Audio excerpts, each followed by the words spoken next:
Next, I want to turn it over to Josh. Cool. All right. Yeah, does this thing work? Yeah. It does. No, it doesn't. I can do it though. Had a lot of coffee, so bear with me. This might be kind of fast. All right, I'm going to talk about housing. I am not a forest industry expert. I'm a construction expert. I've spent my career building housing, and I've kind of run into the forest industry, and now I speak to people that know a lot more about trees than I do, and try not to sound stupid. Housing crisis gets everybody stirred up. There's fear. How do we get here? Quickly, I'm going to go really fast, do the boring stuff, and then I'll slow down on the cool stuff, because there's some really, really cool stuff. So everybody remembers the financial crisis. 2018, we built fewer houses from 2008 to 2018 in any decade since the 60s. By 2019, we were starting to come out of that. I've been in construction since 2007, built a lot of housing, and so we were coming out of that. Housing was really ramping up, right? And then what happened? 2019, boom. And so we already had this massive shortage in housing units across the country. Again, this is kind of high level. There's a lot of nuance. And then with the pandemic, there was suddenly these supply chain issues, labor issues, and costs kind of went through the roof, and I don't think it stopped, right? And so we have material inflation, labor inflation, supply chain disruption, and then when we zoom into Vermont, specifically in the Northeast Kingdom where I am, there's these other issues that are even more acute. Zoning and regulation is really tough in our state. The labor shortage across the country's dire. In Vermont, it's really, really bad. We don't have a lot of labor. Most of it is aging out. There's really nothing replacing it. And I'm talking about the trades and construction specifically, probably the same in the forest industry. We have old houses, and our houses don't appraise. So I had all this experience in the housing industry, and about 18 months ago, my neighbor knocked on my door, and he was like, hey, we have this land at the hospital in St. Jay, and we're paying a few $1 million a year on housing traveling nurses. Would you come talk to us and see if there's a solution? So that's really, I just stumbled into this, right? And so here's what we're doing. We're taking mass timber, which I'll talk about, which is a really cool buzzword, but it's legit cool technology. So mass timber to grow housing we can afford, right? That protects our environment, creating jobs, economic growth. This is literally every buzzword and checkbox that you can check. So it's either I'm full of shit or this is really cool, okay? You guys decide. Sorry if I curse sometimes. My wife would kill me. So, mass timber. So, the forest industry, and again, I'm not forest industry, so I'm going to be really simple, right? We grow it, we log it, we mill it, right? We want to press it. We want to take these small pieces of lumber and use pressing technology to create bigger pieces of lumber, big panels, right? This is a cross-laminated timber panel. Again, we can get into all the cool science and engineering behind this. These can be as long as you want them to be. They're typically around 10 feet by 20 feet. They're made up of multiple plies, 3, 5, and 7 ply is typical, and they're cross-laminated. So each ply is 90 degrees to the next ply, and using pressing technology, whether that's glue, whether that's fasteners, it creates this incredibly structurally resilient product, right? It's structural in both ways because it's cross-laminated, right? So, mass timber technology, little pieces of wood that aren't very valuable into big pieces of wood that are very valuable. That's the trick, okay? All right. What I'm going to show you later, what we've done is taken those panels and created a housing kit, right? Log frame kits, timber frame kits, everybody knows housing kits. We're using mass timber, and I'm going to show you what it's beautiful. It's really cool what we've done. But we're basically taking panels, milling them into parts and pieces, and creating housing kits to reduce the cost of housing. Let me show you my obligatory, and I mean that, I'm not making light of it, but it's such a, everybody wants to talk about the environment, and most of it is just bull crap. we all know that wood does sequester carbon, and when we use wood for our buildings then sequester carbon, and that's a good thing. There's a lot of other benefits, right? We can use the wood to generate the energy and the heat and the resources we need in our facilities, in our manufacturing facilities, and then there's a lot of use for waste and byproduct of low-value wood. So we are sustainable, and then for people, again, we grow it, we log it, we mill it. I want to press it, and then I want to build it. That just sounds cool, right? And so trying to create more forest economy jobs. Even though build it would be a construction job, in Vermont where we are, right, it makes sense that it's the same workforce. It's the same labor force, and kind of our pitch when we go talk about economic development is this slide, right? We're trying to create more of these local jobs. But I'm going to get to some really cool stuff. But before I do that, you guys all know these slides, but I want to show you. So I live near St. Johnsbury, Waterford, and what's interesting about where I just happened to live when this idea came to my door is we're kind of at this junction of the northern forest and then a network of logistic opportunities to serve the greater region, right? So what you'll see in our strategy is to roll out mini mills. This is important because forestry and construction, these are big industries, right? Big industries with big cost. And that's a big barrier to innovation. And so what we did is said, we're not going to build a $50 million, $100 million mass timber factory. It's not going to happen, first of all. And to do that, it would take decades. And people have been working on it for decades in this region. We're going to build $2 to $5 million mini mills that are regional. They serve a regional population, and they leverage technology like CNC, like a Hundigger, machine that can cut all the posts and everything. And we're going to make smaller facilities to serve kind of a local population so that the hurdle is a lot lower, okay? And I'll get into some more of that later. This is what one of those could look like. This is one out in British Columbia. I just think it's pretty. So that's the economic flywheel. So that's how this all started, okay? That's the frame. Now let me show you what we're doing. Just tell me when I'm like a minute away, and I'll go really, really fast. So this is our housing product that we call Bent Pack. Beautiful, sustainable, high-performance housing people can afford. It's about $200 a foot.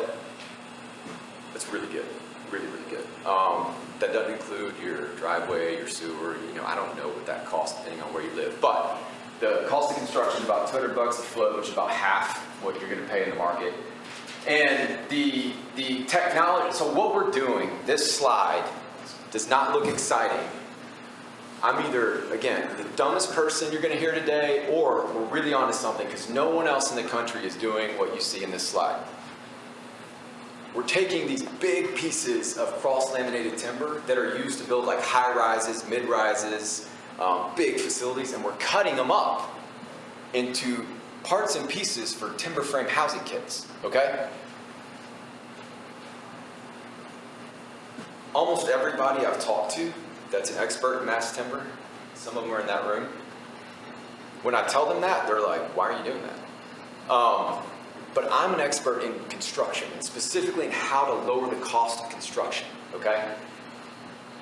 This substrate, this panel that's 10 feet by 20 feet, allows me to cut any shape I want, and it is very structurally resilient.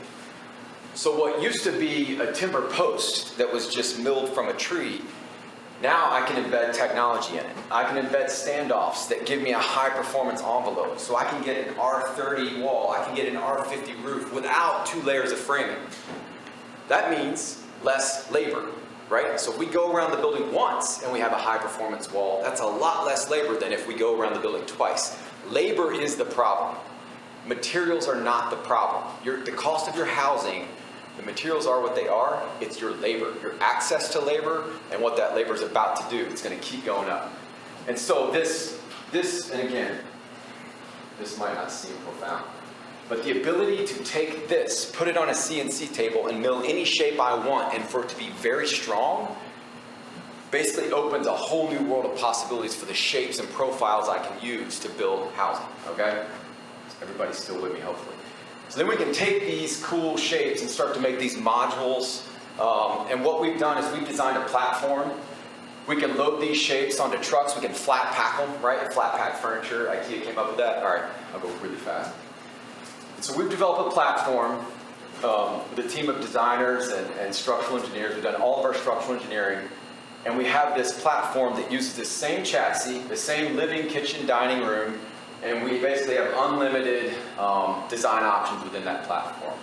We have a series of homes starting with an A series, which is like down to an ADU, all the way to a custom series. We're doing a custom home right now. I'm gonna go fast, but these are really pretty houses, okay? I'm biased, but they're really nice. And I'll show you some of the inside stuff. It looks like a timber frame, like a modern timber frame. It's all engineered, so it's all dead straight.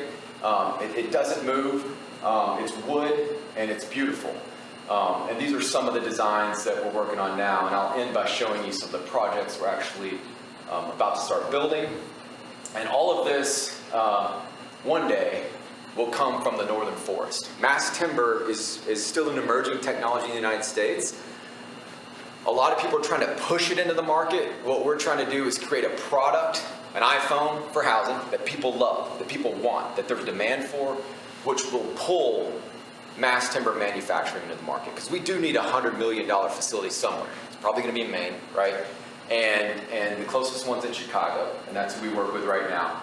And so we're trying to create a housing product out using mass timber that eventually pulls it into the northern forest, okay? So here's the projects we're working on right now. We have 4 houses under contract and a few large commercial developments. One of them's in Concord, Vermont, near where I live. So this is like the nesting of all the parts and pieces from one of our houses.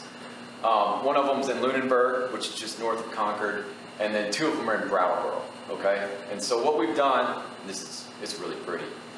And that's shitty wood. Like, that is low-grade mass timber. That's used for construction mats, like big cranes and stuff, right? And so we're buying stuff that they used to throw on the ground in the mud and drive cranes over, and we're cutting it up into parts and pieces to make these timber frame kits. And so I just partnered with the town of St. Johnsbury to buy the True Timber site. This is an old Dow factory. It's 7 acres where they used to make wooden handles for shovels. We're going to put an assembly site here. So we won't make mass timber panels, but we'll receive panels and we'll cut them up with a big CNC machine and ship them to housing sites as kits, right?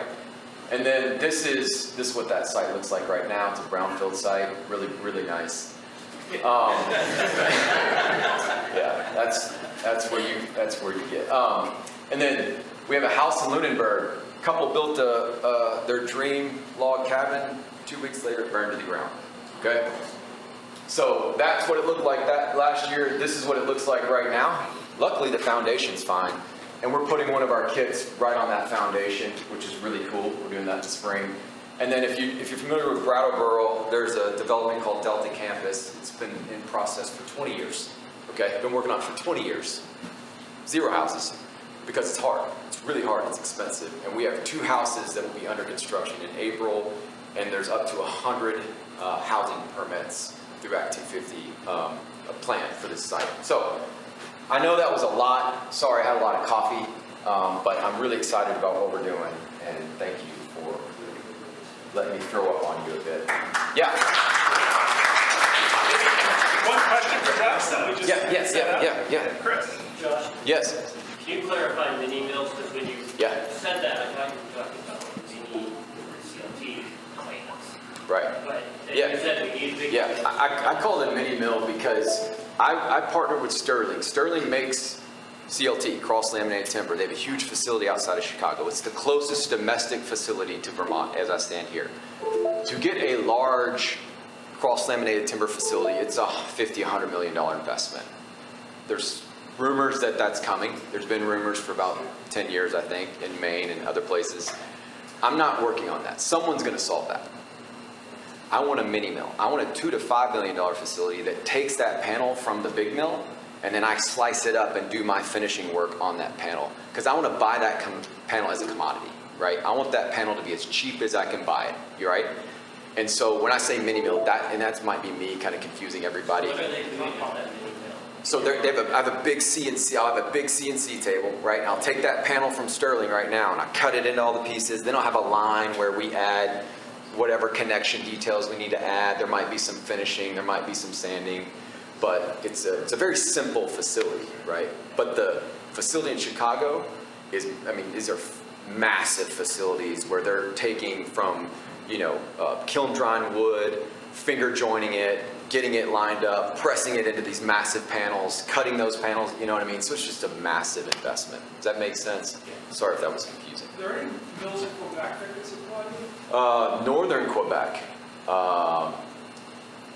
Shit. What's the name of that? Nordic. Yeah, they're expensive. Really expensive. So they specialize in like really cool projects, like museums. They want to sell to like architects that are doing museums. I want to buy commodity. Sterling specializes in great crane mats, so that's why they were a good partner. But yeah, they were just too expensive. That's Scott Barton's.